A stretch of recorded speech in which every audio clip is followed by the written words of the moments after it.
What's up, fam? It's your boy Heaven Hollywood, of course, and we're back on IE Network, and this is the Heaven Hollywood Report. And let's get to it. Shout out to my sponsor, BehindTheIndustry.blog. Make sure you check them out on all mobile devices and the World Wide Web. Before we get started, please make sure that you like, comment, subscribe, and hit that notification bell so you don't miss one video. Let's go. And we're going to start it off with your boy, Drizzy Drake. Drake was out at the Vince Carter retirement jersey ceremony. Congratulations goes out to Vince Sanity. He got his, he's the first Toronto Raptor to have his jersey lifted to the Raptors. But everybody was talking about Drake mean mugging DeMar DeRozan. It's Drake and Chubbs, mean mugging DeMar DeRozan. And then at the end of the game, you see Drake mumble, "Get the F out of here, P word."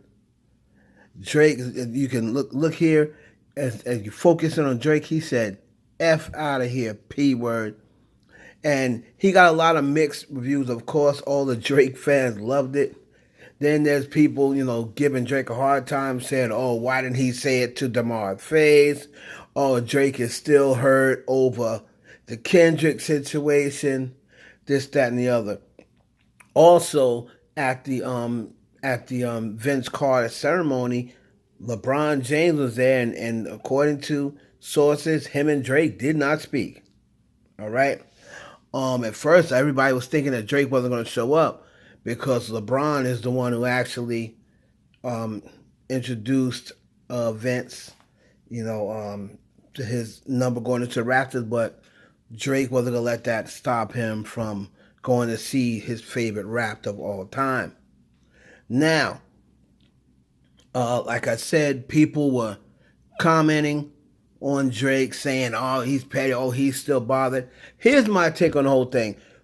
What do you think Drake should feel like? How do you think Drake should feel? He was one of the few people who stood up, or one of the main people who stood up for DeMar DeRozan when he was in Toronto. For DeMar DeRozan to get his money, get his new contract. Drake was the one standing up for him. And how do you think he feels to see DeMar DeRozan dancing and doing the shimmy, shimmy, Cocoa Pop to a song where Kendrick Lamar was calling him a PDF? How should Drake feel? So I have no issue in Drake feeling that way whatsoever. And then DeMar DeRozan's going to try to say, "Oh, I still consider me and him friends. That's just a song." No, DeMar, it doesn't work like that. Doesn't work like that. Stay over there. I had no problem with Drake and the way he was responding to DeMar DeRozan. Would I like to him to say it in DeMar's face? I mean, maybe not. Not if it's going to cause, DeMar DeRozan to come over there and say and start trying to start a fight. But again, I don't have any problem with Drake. He basically said that, "Oh, don't put no DeRozan jersey up there." That's what he said to the announcer, "or else I'll come snatch it down myself." And then DeMar DeRozan replied at the end of the game, "Well, Drake's going to have a long way to go." So what do you think of that? A long way to go if he's going to climb up and pull my jersey down. So what do you think of that? Let me know down in the comments. Do you think Drake was petty in doing that? Or you have no problem with Drake doing that? Me personally, I have no problem with him doing it, because you shouldn't have been dancing and doing the La Cucaracha to Kendrick Lamar's song when you're supposed to be friends with Drake. So let me know down in the comments what y'all think of that. I promised myself I wouldn't get emotional, but you know what? We should be emotional. We should be upset. We should be scared and outraged. We should. Our pain matters. We matter. You matter. Your voice and your vote matters. And look, don't be afraid to make people around you uncomfortable. Invite people around you to be the change, to go out there and vote. Nobody likes having tough conversations or talking about politics, but trust me, I've been in some of these rooms. I see the way power works in this country. They love it when you do nothing, okay? A non-vote is an agreement. It just makes it easier for them to do whatever they want, whatever serves them. And this election is about your life. It's about you and me and my kids and your kids. Don't make it easy. Make them pay attention to you. That's your power. That's your power. Your vote is your power. And of course, that was the voice of the one and only JLo, aka Jennifer Lopez, speaking at the Kamala Harris rally. And she let people know, very emotional, and JLo deserves to be emotional, after what was said about, Puerto Ricans and just the whole notion of them controlling women's bodies, and the rumor of Project 2025. Like she said, you should be scared, you should be emotional. I heard that somebody was trying to ask Jennifer Lopez about Diddy, as she was going to her car, what have you. You know what? Let me just say this. I didn't really want to say it, but let me just say this, and I'll speak for JLo, because she don't need to stoop down to you peasants level, right? So I'll just handle her light work. If y'all don't stoop it behind people, don't leave Jennifer Lopez alone. Those indictments are from 2008, okay? The indictment started, but we don't care about what happened, what he was doing before then, because that's not in the indictments. The indictments are from 2008. Jennifer Lopez dated Diddy from 2000 to 2002. By 2002, she was out of there. In 2008, Jennifer Lopez, I believe, was married to Mark Anthony by then. Off having a family and children. So just to say anything, you people sit, and you weirdos sit all day long on the internet and get conspiracy theories filled in your head. Oh, JLo, she knows something. Oh, she knows about all those tortured kids. What are you talking about? Jennifer Lopez was not around Puffy in 2008. People just need to leave this woman alone. You're trying to create these narratives in your head, and you don't know what you're talking about. Then when one of these celebrities cuss your ass out or slam your phone to the ground, something like that, then you'll be screaming assault and screaming, I'm going to sue you and this, that, and the third.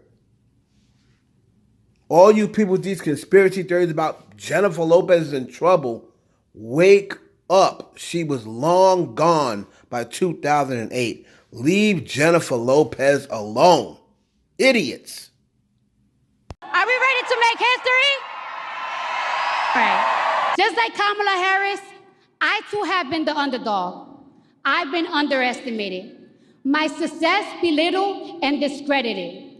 Let me tell you something. Let me tell y'all something. Women have to work 10 times harder, perform 10 times better, and still people question us how we got to the top. They be like, how she got there? Hold on, let me warm up. Yeah. Let me tell you something. I can't stand a bully. But just like Kamala, I always stand up to one. All the time, I'm ready for them. Yeah. And I'm gonna be real with y'all. I wasn't gonna vote this year. I wasn't. But Kamala Harris joining the race, she changed my mind completely. I did not have faith on any candidates until she joined the race and said the things that I wanted to hear, that I want to see next in this country. Did you hear what Donald Trump said the other day? He said he's gonna protect women whether they like it or not. Donnie Dunk, please. Protection for women, especially if we're talking about maternal and mental health care, It's in telling them what to do with their bodies. It's supporting them and giving them the care they need for what they choose to do with their bodies. I don't play that. Trump says he's going to protect women whether they like it or not. Well, if his definition of protection is not the freedom of choice, if his definition of protection is making sure our daughters have fewer rights than our mothers, then I don't want it! I don't want it. I don't want it. I don't want it. We all knew Trump was a hustler. But hustling women, and I'm a hustler too, yeah. But hustling women out of their rights to their body is nasty work. Hustling Americans out of their hard-earned money by selling Trump watches, Trump sneakers, and Trump Bibles. By the way, the watches is $100,000. Donald Trump talks about how he has a concept of a plan, but America, the only concept of a plan he has is a plan to hustle you. He's selling more than watches and sneakers. He's selling us bigotry, misogyny, division, chaos, and confusion. He wants us to hate each other. Thank you, I love you too. I'm not giving Donald Trump a second chance. Nope. I'm not taking any chances with my future, and I damn sure and taking no chances with the future of my children. All three of them. All three of them. I'm not giving him the chance. You're not giving him the chance. I'm with Kamala. I believe in her. In America, I believe in you to turn out on Tuesday. Turn out and turn up on Tuesday. Turn the page and let's win this thing.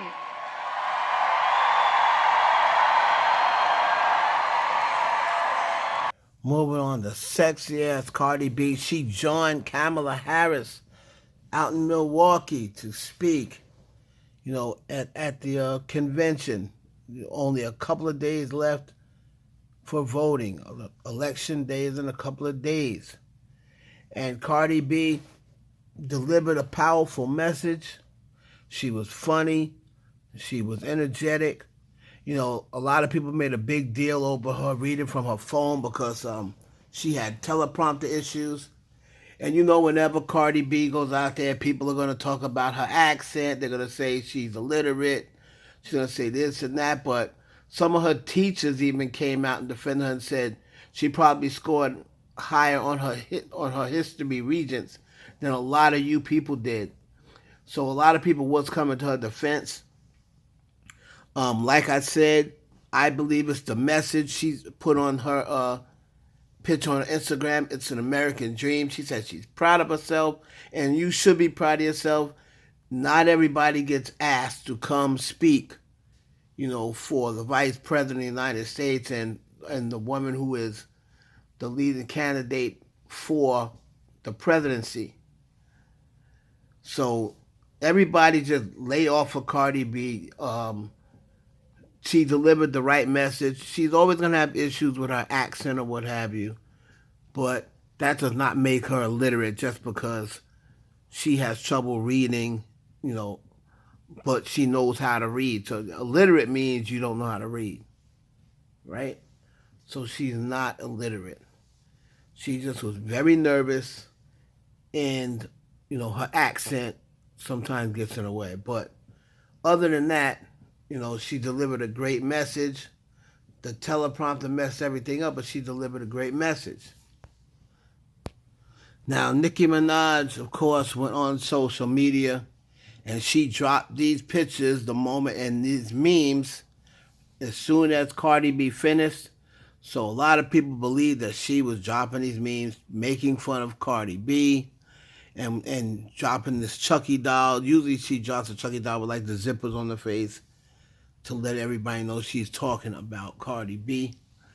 So a lot of fans picked up on it, saying that Nicki Minaj was shading Cardi B. Then, Cardi B posted a video of her son Wave, and she said, you know, her kids are so smart. And then Barb's took that on, they got offended, saying that she was trying to shade Papa Bear. You know, and Cardi B came back and said, what, I can't be proud of my 3-year-old who knows how to do many things? But Nicki Minaj's fans said she was trying to insult Nicki Minaj. I mean, you just can't walk around insecure about everything, right? And Cardi B made that mistake later on in the day. I'm going to go over in another video what mistake she made. You know, taking everything like someone's talking about you or somebody shading you. But this was definitely a shade. Now, was she trying to shade Cardi B? She usually puts up the Chucky doll whenever Cardi B is up, you know, whenever Cardi B's out and about. So, you know, my thing is with Nicki Minaj, just leave Cardi B alone. I mean, you know, when is this going to end? You just had a great, successful tour. You had a successful album.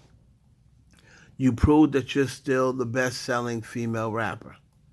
Why do you always get so triggered by Cardi B and Megan Thee Stallion? Right? You get triggered by these two, and you always want to say, don't compare me, don't compare me, don't compare me. But you get triggered by these two, and her fans can say what they want. I'm not buying it. You're not going to convince me that she is not triggered by Cardi B. You can tell by her actions.